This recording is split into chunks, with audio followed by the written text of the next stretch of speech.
여러분, 지난 한 주간 동안 우리 주 예수님과 잘 동행하셨습니까? 눈 깜짝할 사이에 일주일이 지나고 벌써 2주째가 맞이했습니다. 하나님이 주시는 말씀으로 매일 힘을 얻고 계신지 궁금합니다. 매일 우리가 큐티 말씀을 함께 카톡으로 이렇게 공유하고 나누고 있고, 우리 어린이들도 또 유스들도 카카오톡에 같이 말씀을 묵상하고 나누는 단톡방을 만들어서 함께 말씀을 이렇게 나누더라고요. 우리 시원이가 하는 것을 옆에서 지켜보면서 되게 기특하고 마음이 기쁘고 이게 설렜습니다. 잠깐 한 주간의 말씀 묵상한 것을 우리가 한번 잠깐 살펴보면, 예수님께서 12명의 제자를 부르셨어요. 12지파가 구약의 이스라엘을 대표하는 것처럼 12제자는 새 이스라엘 되는 신약 교회를 대표합니다. 예수님은 12제자를 부르신 목적을 세 가지로 말씀해 주셨습니다. 제자를 부르셔서 예수님이 가장 그들에게 원하시는 첫 번째가 뭐냐면, 자기와 함께 있게 하시고, 예수님과 함께 있게 하시려고 12제자를 부르셨어요. 그 다음에 내보내어서 말씀을 전파하시며 귀신을 쫓아내는 권능을 가지게 하시려는 것이었어요. 유대교 종교자들은 예수님이 귀신의 왕 바알세불의 힘을 빌어서 귀신을 내어 쫓는다고 거짓 소문을 퍼뜨렸습니다. 예수님은 그들에게 뭐라고 말씀하십니까? 하나님께서 성령의 능력으로 행하시는 일을 귀신의 일이라고 폄하하고 모독하는 자들은 성령을 모독하는 죄로 용서받지 못할 것이다 라고 경고하셨습니다. 그러면서 하나님의 뜻을 행하는 자라면, 하나님의 뜻대로 행하는 자라면 그는 하나님의 아들, 딸이고 하나님의 가족이다 라고 말씀해 주셨습니다. 예수님 여러 가지 비유로 하나님의 나라에 대해서 가르쳐 주셨지요. 먼저 씨 뿌리는 사람의 비유로 4가지의 밭이 있는 것에 대해서 말씀하셨고, 우리가 하나님의 말씀을 들을 때 열려있는 마음, 정말 갈급한 마음, 배우려는 태도로 하나님의 말씀을 듣는 것이 열매 맺는 삶에 있어서 중요한 것에 대해서 말씀하셨습니다. 그 이후에 등불 비유를 통해서 예수님이 지금은 비유로 감춰져 있는 것처럼 말씀을 가르치시지만, 이 말씀은 반드시 온 세계 모든 사람에게 전파될 것이다. 등불이 비치기 위해서 존재하는 것처럼 하나님 나라의 천국 복음은 반드시 온 세계에 전파될 것이라고 약속해 주셨습니다. 잠자는 사이에 자라는 씨의 비유를 통해서 뭐라고 말씀해 주셨습니까? 잠자는 사이에 씨앗은, 심겨진 땅속에 있는 씨앗은 반드시 싹이 틀 것이고 새싹이 날 것이고 이삭을 낼 것이고 자라서 열매를 맺게 될 것이다. 하나님의 나라는, 우리 마음에 심겨진 하나님의 복음은 하나님이 자라게 하신다. 하나님이 반드시 싹트게 하신다. 열매 맺게 하신다라고 말씀해 주셨습니다. 겨자씨의 비유를 통해서 말씀하십니다. 그렇게 작은 겨자씨가, 처음에는 너무나 작아서 보이지도 않을 만큼 작은 겨자씨가 결국에는 자라서 큰 나무가 되고, 고대 팔레스타인 지역에서는 가장 큰 나무 중에 한 나무로 겨자씨가 자랐어요. 그리고 그곳에 새들이 깃들어서 쉼을 얻는 것처럼 하나님 나라의 복음은 마국간에서 태어나신 예수님, 유대 지역에서는 알아주지도 않는 갈릴리 나사렛 변방에서 시작된 하나님 나라, 사람들이 무시하는 어부, 세리들을 제자로 삼으신 예수님께서 시작했던 이 작은 연약한 모습의 하나님의 나라가 반드시 겨자씨가 자라서 큰 나무를 이루는 것처럼 온 세계 사람들이 와서 생명을 얻고 쉼을 얻는 그런 나라로 자라갈 것을 약속해 주셨습니다. 그러면서 이제 문제는 무엇이냐? 문제는 제자된 우리가, 제자들이 예수님을 믿느냐 믿지 못하느냐에 있다고 말씀하셨어요. 예수님과 함께 제자들이 갈릴리 바다를 건넙니다. 배를 타고. 그런데 그때 폭풍이 불어닥칩니다. 큰 파도가 일고, 큰 파도로 인해서 배가 흔들거리며 바람이 불고 물들이 배 안으로 이렇게 스며들면서 배는 점점 가라앉고 있고, 그때 예수님은 배 안에서 주무시고 계셨고, 다 죽어가게 된 제자들은 예수님께 불평하면서 말합니다. 우리가 다 죽게 되었는데, 우리가 지금 이렇게 힘든데, 죽을 지경인데 예수님 지금 뭐 하십니까? 예수님이 일어나셔서 바다를 향해, 바람을 향해 명령하십니다. 잠잠하라. 그러자 예수님의 말씀에 바람과 바다도 순종해서 잠잠해졌습니다. 예수님은 곁에 있는 그 예수님을 보지 못하고 믿지 못하는 제자들을 책망합니다. 너희의 믿음이 어디에 있느냐? 예수님은 거라사 지방으로 갔을 때 귀신 들린 사람을 만납니다. 그 지방 사람들은 이 군대 귀신 들린 이 사람, 이 귀신의 힘을 너무나 두려워해서 자신들이 할 수 있는 가장 큰 쇠사슬로 이 사람을 묶었습니다. 제어하려고 했습니다. 그러나 그 귀신은 힘이 너무 세어서 그 쇠사슬을 끊어버립니다. 예수님은 그 귀신들에게 명하여서 그 사람들에게 나오라고 명하십니다. 귀신들은 옆에 있던 2,000마리의 돼지떼에 우리가 들어가게 해주시라고 예수님께 요청하고, 예수님이 허락하자 귀신들은 돼지떼에 들려서 바다로 빠져 몰사하게 됩니다. 이 모습을 지켜보던 돼지치던 자들, 그리고 마을의 돼지의 주인들이 예수님께 달려와서 간청합니다. 제발 우리를 떠나주세요. 제발 이곳을 떠나주세요. 이들이 두려워했던 것은 무엇일까요? 귀신 들렸던 사람이 나은 것이 두려운 것이 아니라 자신들의 먹을 것, 자신들이 하루 먹고 자신들의 경제활동, 그 돼지떼가 망하게 된 그 일들을 보면서 그들은 굶어 죽을까 두려워서 하나님의 아들을 자신에게서 떠나달라고 요청했습니다. 그들은 두려웠기 때문입니다. 여러분은 어떠십니까? 여러분은 무엇이 두려우십니까? 실패할까 두려우십니까? 망할까 두려우십니까? 병들까 두려우십니까? 삶이 힘들어질까 두려우십니까? 2019년이 시작했는데도 내 삶이 변하지 않을까, 잘하지 못할까 두려우십니까? 여러분 무엇이 두려우십니까? 죽을까 두려우십니까? 뛰어넘지 못할 한계, 벽을 만날까 두려우십니까? 우리에게는 분명 뛰어넘을 수 없는 한계가 존재합니다. 우리는 시간이라는, 공간이라는 한계 안에 살고 있습니다. 우리는 주어진 자원이라는 한계 안에 살아갑니다. 오늘 본문에도 한계에 부딪혀서 두려워하는 사람들이 나옵니다. 마치 우리처럼 그들도 도저히 뛰어넘을 수 없는 한계에 부딪혔습니다. 그들은 그 한계 앞에 주저앉아 낙심하고 절망하며 포기하지 않았습니다. 오히려 그 한계를 뛰어넘고 두려움을 이겼습니다. 어떻게 그랬을까요? 오늘 말씀을 통해서 우리는 둘러싼 한계와 우리의 두려움을 뛰어넘는 믿음에 관해서 함께 살펴보겠습니다. 첫째로, 한계를 뛰어넘으려는 사람은 자신의 지위와 체면, 목숨까지도 내려놓고 주님 앞에 나와야 합니다. 한계를 뛰어넘으려는 사람은 자신의 지위와 체면, 목숨까지도 내려놓고 주님 앞에 나와야 합니다. 우리가 같이 오늘 본문 말씀을 읽으면서 여러분 눈치채셨는지 모르겠지만 오늘 말씀은 샌드위치와 같습니다. 여러분 샌드위치 아시죠? 빵이 위아래 있고 가운데 내용물이 들어있는 것처럼 오늘 이야기는 두 이야기로 구성이 되어 있습니다. 야이로의 이야기와 혈루증 걸린 여인의 이야기, 다시 야이로의 이야기가 등장합니다.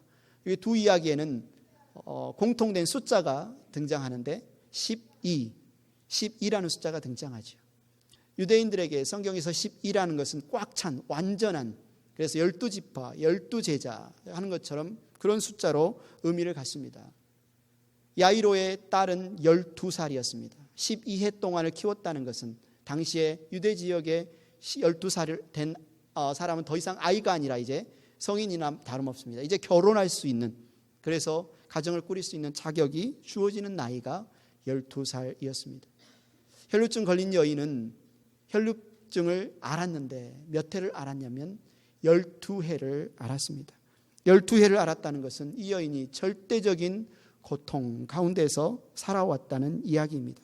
완전한 한계에 다다랐습니다. 이 두 이야기는 다 두려움과 한계와 믿음에 관한 이야기입니다. 예수님께서 거라사 지방에서 배를 타고 다시 가버나움으로 건너오셨습니다. 예수님이 오셨다는 소식을 듣고 수많은 사람들이 다시 예수님께 몰려들었습니다. 그때 이 지역에 살고 있던 한 사람, 야이로라는 사람이 그곳에 살았습니다. 야이로의 직책은 회당장이었습니다.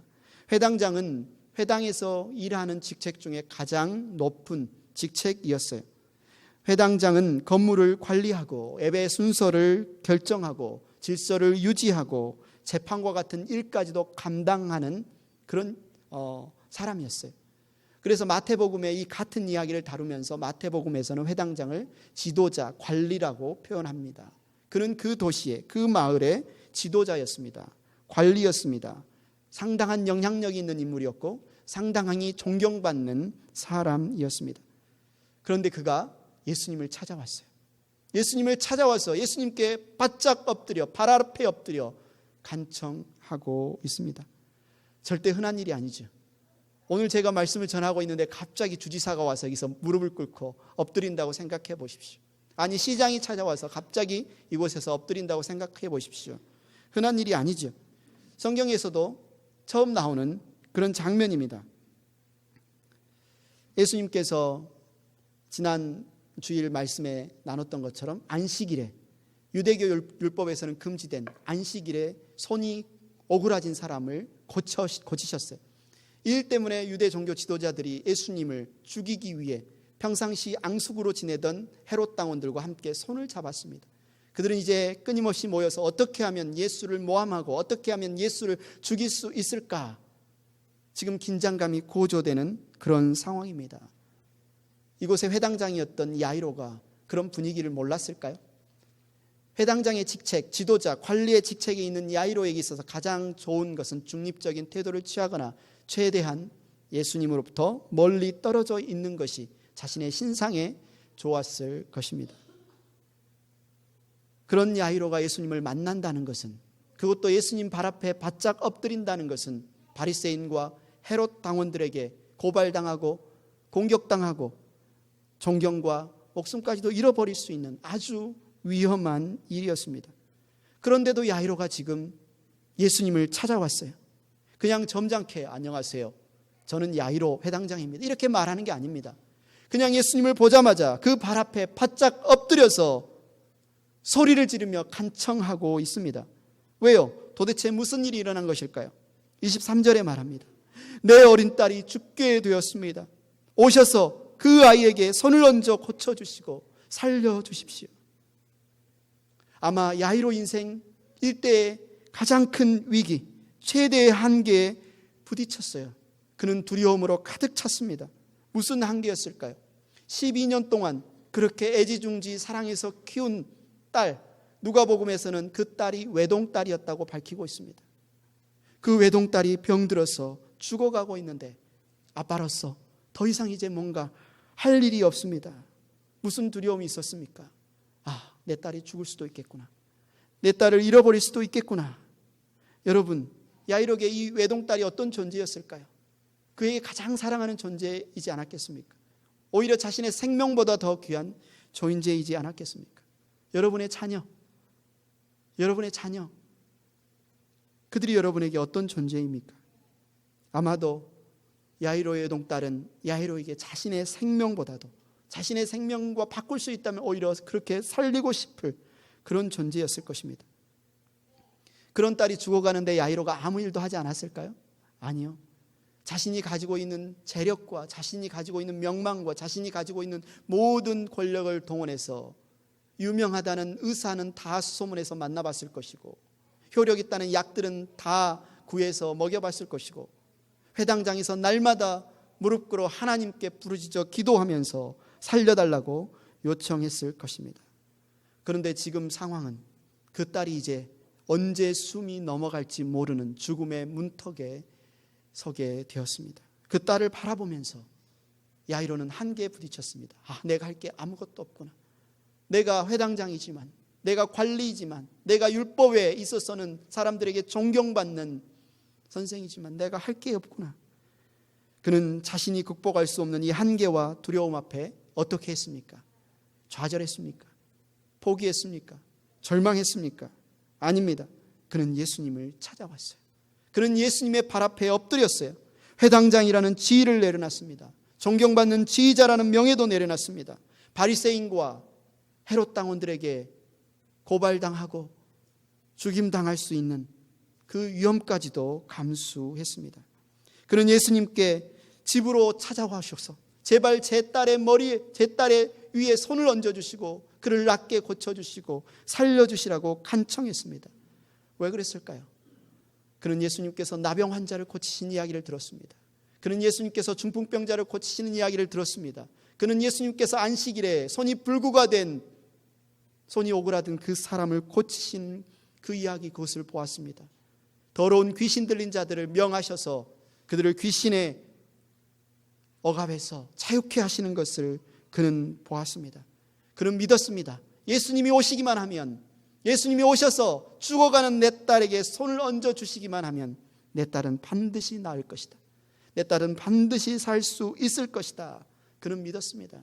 그래서 그의 지위, 그의 명예, 그의 모든 것을 내려놓고 지금 주님 앞에 나와 엎드려 간청합니다. 오셔서 살려주십시오. 예수님은 야이로의 믿음을 보셨어요. 그래서 예수님은 야이로와 함께 길을 가십니다. 많은 사람들이, 이미 몰려들었던, 예수님께 몰려들었던 많은 사람들이 이 장면을 보면서 예수님과 야이로, 이 일행을 따라갑니다. 야, 이 지역에 명망이 있는 지도자 야이로의 집에서 그 딸에게 일어난 이 일을 예수님이 어떻게 행하시는가 보자. 또 다른 기적을 행하시는가 보자. 수많은 사람들이 뒤에서 밀기도 하고 땡기기도 하고 이 절호의 찬스, 볼 수 있는 절호의 찬스를 놓치지 않기 위해서 뒤따라오고 있었습니다.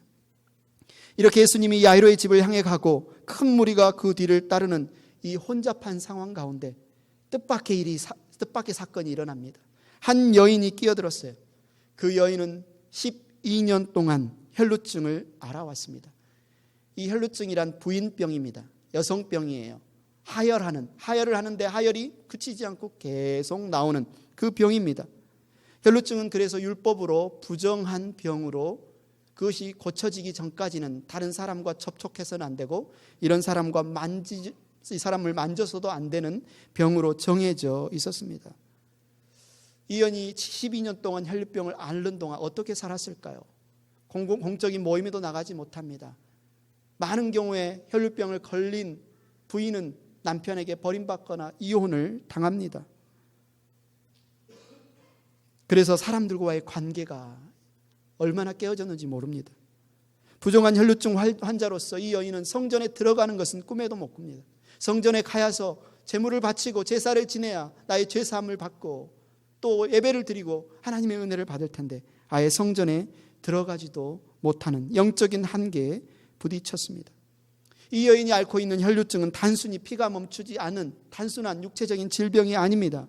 이 여인이 도저히 뛰어넘을 수 없는 관계와 영적인 이 모든 삶에 있어서 인생의 한계를 느끼는 인생의 문제였습니다.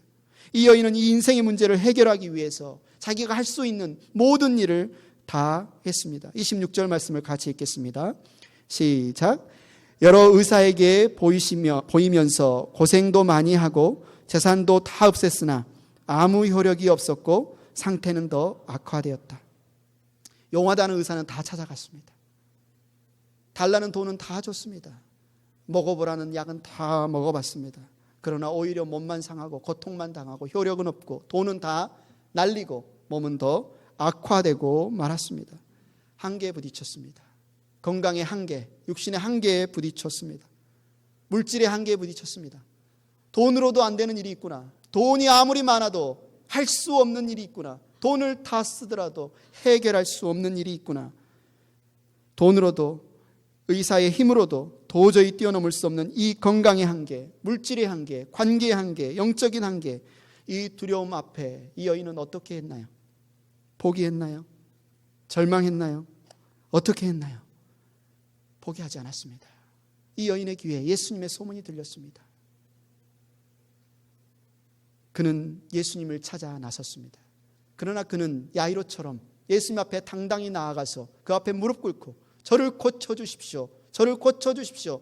간청할 수 있는 처지가 아니었습니다. 그녀는 12년 동안이나 사람들이 부정하다고 말하는 혈루증을 앓았습니다. 율법으로 사람들을 접촉하는 것을 금지하는 그 질병에 걸려 있었습니다. 그녀는 사람들 앞에 나설 수도 없고 예수님을 만질 수도 없는 그런 상황 가운데, 그러나 그녀는 포기하지 않았습니다. 수많은 사람들이 예수님을 밀기도 하고 당기도 하는 이 무리 틈에 끼어서 그는 예수님께 다가가서 예수님의 옷자락을 만졌습니다. 아무 말도 하지 않고 단순히 예수님의 옷자락을 만졌습니다. 왜 그랬을까요? 도대체 이 여인이 어떤 믿음을 갖고 있었길래 그 여인은 예수님의 옷을 만졌을까요? 28절을 같이 읽겠습니다. 시작. 내가 그의 옷에 손을 대기만 하여도 나을 터인데. 이것이 이 여인이 갖고 있는 믿음이었어요. 괜찮아요? 그냥 놔두세요. 괜찮아요. 예, 다니라고 괜찮아요. 이 여인이 갖고 있는 믿음은 그냥 예수님의 옷에 손만 대어도 나을 수 있을 것이다. 중풍병자를 데리고 온 4명의 사람들은 동일한 믿음이 있었습니다. 우리가 예수님 앞에 갈 수만 있다면, 우리가 예수님 앞에 이 중풍병 환자를 데리고 갈 수만 있다면 이 사람은 반드시 나을 것이다. 그런데 이미 수많은 사람들이 예수님을 둘러싸고 있었고 문을 통해서는 도저히 예수님께 나아갈 수 없습니다. 그들에게 믿음이 있었어요. 예수님 앞에 갈 수만 있다면, 예수님 앞에 나아갈 수만 있다면 반드시 나을 텐데, 그들이 생각해낸 방법이 무엇입니까? 당시에 그 어떤 사람들도 도전하지 않았고 시도하지 않았던 일, 지붕을 뚫자 그들은 지붕을 뚫고 그 사람을 줄로 그 침상을 내려서 예수님 앞에 놓았습니다. 그리고 고침을 받았습니다. 이 여인의 믿음은 무엇입니까? 내가 예수님의 옷사랑만 만들 수 있다면, 내가 예수님의 옷만 만질 수 있다면 그래도 나는 나을 텐데, 여인은 그 이전에 아무도 생각하지 않았던, 상상하지도 못했던 예수님의 옷을 만지고 나을 수 있다는 믿음을 가졌습니다. 그렇게 믿고 예수님 앞에 나아가 옷을 만졌을 때 이 여인은 어떻게 되었습니까? 동일한 이야기를 적고 있는 누가복음은 이렇게 말합니다. 이 여자가 뒤에서 다가와서는 예수의 옷슬에 손을 대니 곧 출혈이 그쳤다. 곧 출혈이 그쳤습니다. 마가복음 오늘 본문에서 이렇게 이야기합니다. 그래서 곧 출혈의 근원이 마르니 그 여자는 몸이 나은 것을 느꼈다.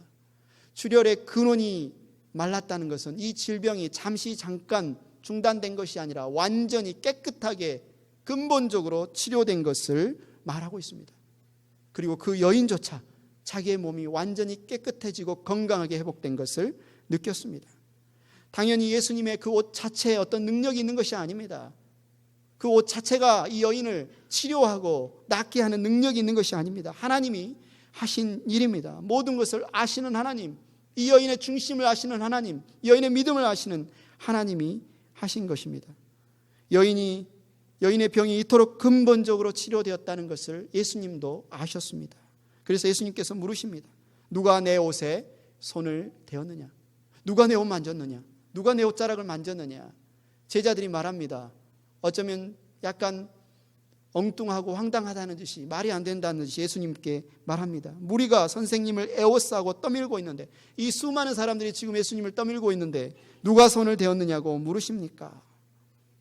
예수님은 아셨어요. 그 수많은 사람들이 오고 가는 중에도 누군가 믿음으로 자기 옷자락을 만지신 것을 아셨습니다. 그리고 뒤를 돌아 둘러보십니다. 예수님의 눈길에 여인은 두려워 떨었습니다. 내가 만지자 자기의 몸이 완전히 깨끗하게 된 것을 알고, 그 사실을 지금 예수님이 알고 있다는 그 사실도 알았을 때 이 여인은 두려워 떨 수밖에 없었습니다. 그러나 이 여인은 숨기지 못하고 예수님 앞에 엎드려 말합니다. 모든 자초지정 사실대로 털어놓습니다. 예수님은 두려워 떨고 있는 그 여인에게 따뜻하게 이렇게 말합니다. 딸아, 내 믿음이 너를 구원하였다. 안심하고 가거라.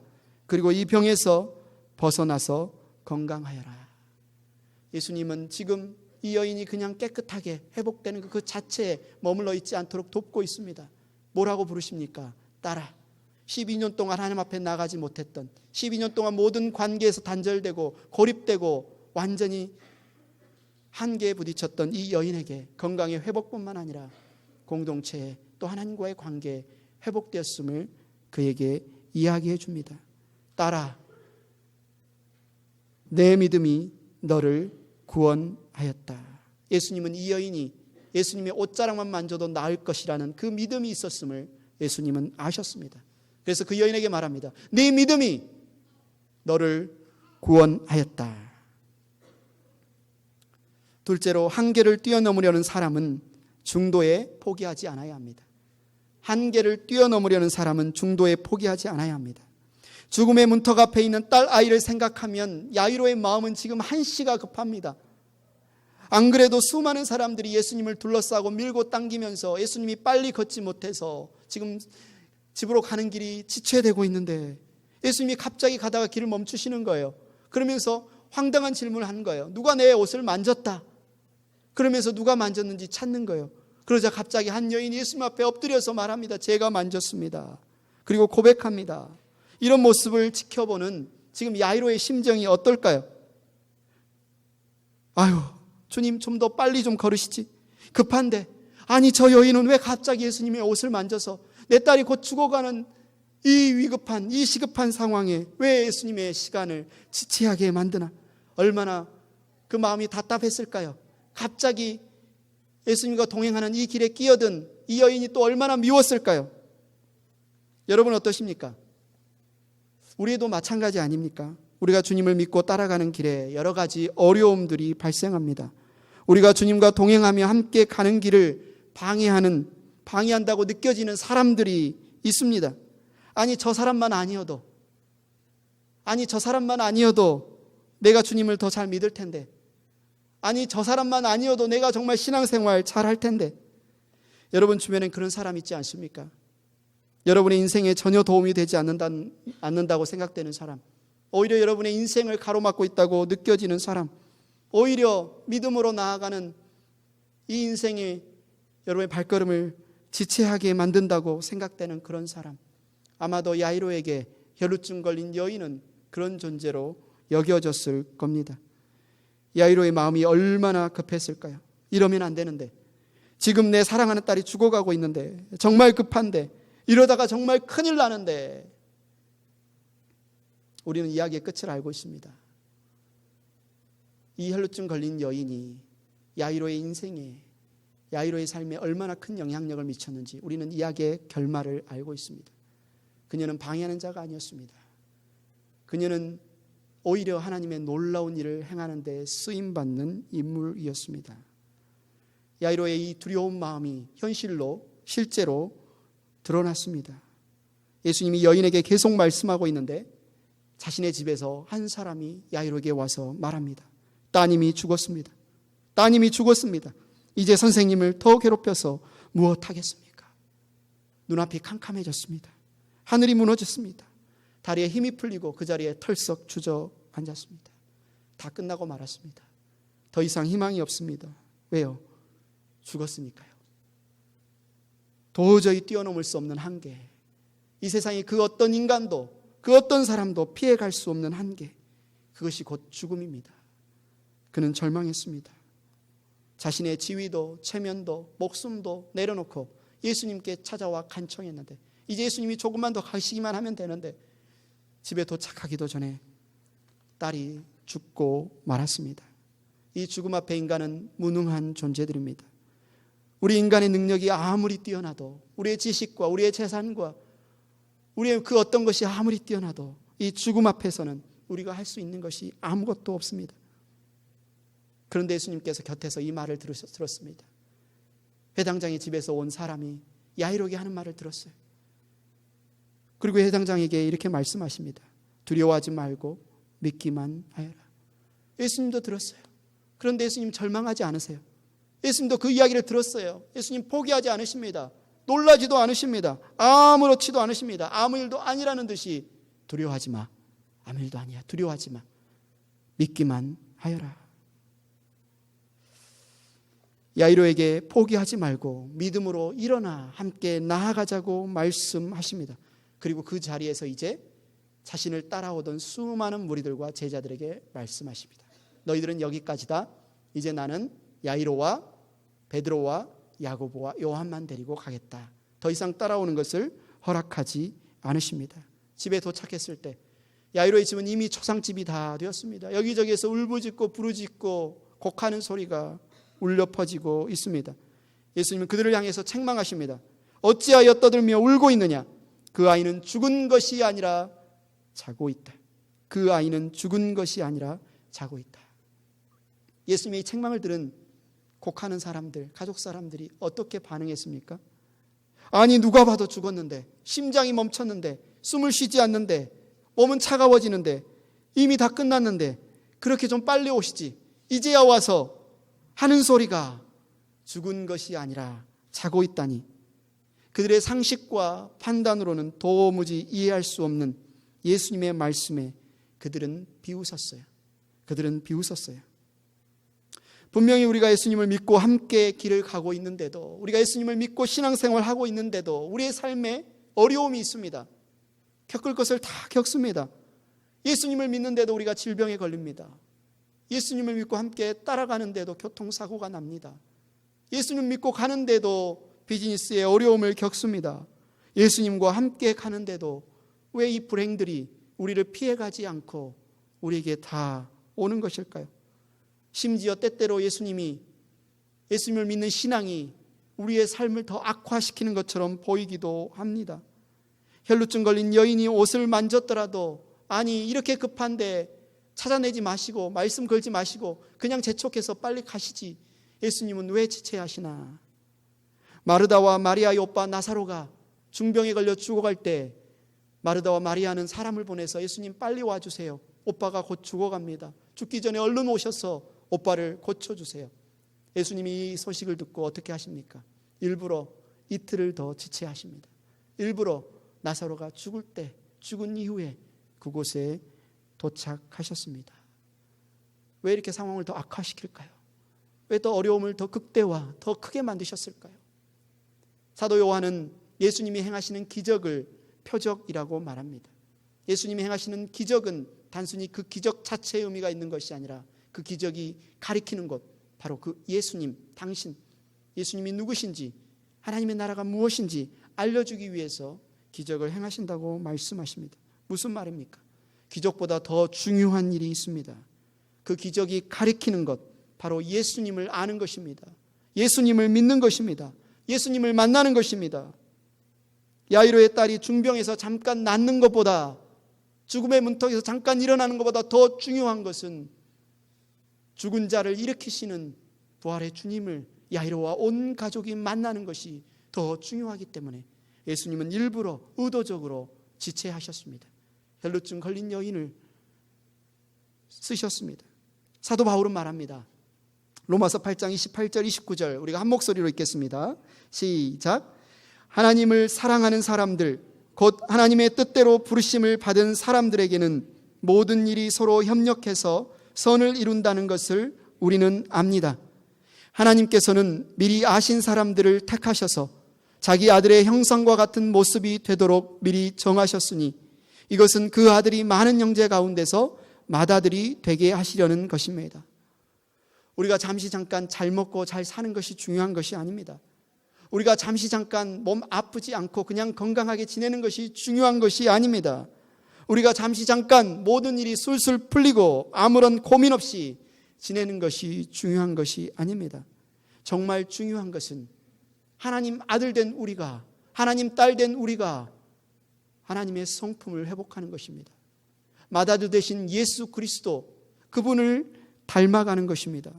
우리를 올가매고 있는, 우리를 올가매서 종로로 시키고 있는 옛 성품, 이 죄된 성품의 한계를 뛰어넘어 우리 안에 새 창조를 일으키시는, 새롭게 하시는 하나님의 놀라운 변화를 경험하는 것입니다.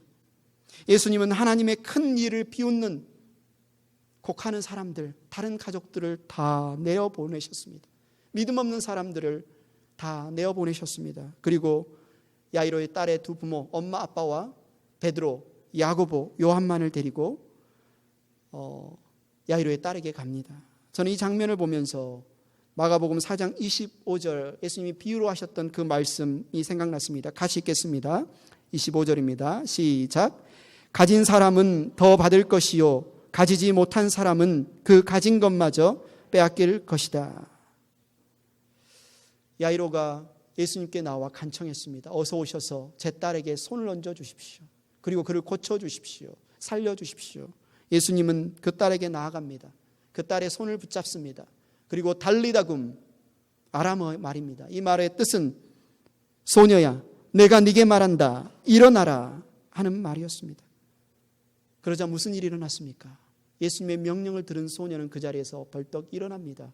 걷기도 하고 뛰기도 하고. 거기에 있던 부모들과 제자들은 깜짝 놀랍니다. 깜짝 놀랍니다. 죽음의 한계마저 뛰어넘으시고 죽은 자를 살리시는 그 주님의 모습에 야이로는 놀랄 수밖에 없었습니다. 야이로는 예수님을 찾아가서 납작 엎드려 간청했습니다. 내 어린 딸이 죽게 되었습니다. 오셔서 그 아이에게 손을 얹어 고쳐주시고 살려주십시오. 야이로에게 예수님이 뭐라고 말씀하셨습니까? 두려워하지 말고 믿기만 하여라. 두려워하지 말고 믿기만 하여라. 여러분은 무엇이 두려우십니까? 실패할까 두려우십니까? 망할까 두려우십니까? 아플까 두려우십니까? 삶이 더 힘들어질까 두려우십니까? 내가 변하지 못할까 두려우십니까? 죽을까 두려우십니까? 여러분 어떤 한계를 느끼십니까? 육신의 한계를 느끼십니까? 건강의 한계, 물질의 한계, 관계의 한계, 영적의 한계, 인생의 한계를 느끼십니까? 그렇다면 여러분은 참 복받은 사람입니다. 할렐루야, 참 감사한 일입니다. 이 아이로는 자신의 한계를 경험했을 때, 자신의 무능함을 경험했을 때, 자신의 지위와 자신의 체면과 자신의 목숨마저도 내려놓고 기꺼이 예수님 앞에 나아갔고 예수님을 만났고 예수님이 행하시는 놀라운 일을 경험했습니다. 혈루증 걸린 여인은 육체의 한계, 물질의 한계, 관계의 한계, 영적인 한계를 경험했을 때 그는 목숨을 걸고 주님 앞에 나갔고 주님을 만났고 질병에서 회복되었고 관계에서 회복되었고 하나님의 구원을 받았습니다. 여러분, 우리에게 한계를 경험하는 것이 문제가 아닙니다. 이것은 복입니다. 문제는 무엇입니까? 예수님이 제자들에게 말씀하시는 것처럼 지금 풍랑이는 배 한가운데 침몰하고 있는 한 배 한가운데 제자들이 타고 있는 그 사실이 문제가 아닙니다. 예수님은 문제의 본질을 말씀하십니다. 너희는 왜 믿지 않느냐? 창조주께서, 구원자께서, 우리의 삶의 인도자, 우리의 보호자께서 그 배에 타고 있는데, 예수님께서 타고 있는데 너희는 왜 믿지 않느냐? 그들을 책망하십니다. 문제는 환경이 아니고 한계가 아니고 질병이 아니고 문제는 우리가 주님을 믿지 않는 것이 문제라는 것입니다. 문제는 살아계신 하나님, 모든 한계를 초월하시는 하나님, 나의 구원자, 나의 인도자, 나의 주님을 온전히 신뢰하지 않는 것이 문제라고 말합니다. 맞습니다. 우리에게는 한계가 있습니다. 하지만 끝이 아닙니다. 절망이 아닙니다. 우리에게는 한계를 극복할 수 있는 방법이 있습니다. 주님이 말씀하십니다. 그것은 믿음이다. 두려워하지 말아라. 믿기만 하여라. 한계를 초월하시는 하나님, 우리가 할 수 없는 일을 능히 하시는 하나님, 죽음의 한계마저도 이기시고 부활하신 우리 주 예수 그리스도를 믿으시기 바랍니다. 사랑하는 행복한 교회 성도 여러분, 주님이 여러분을 보시며 따뜻한 말로 말씀하십니다. 두려워하지 말아라. 믿기만 하여라. 아멘.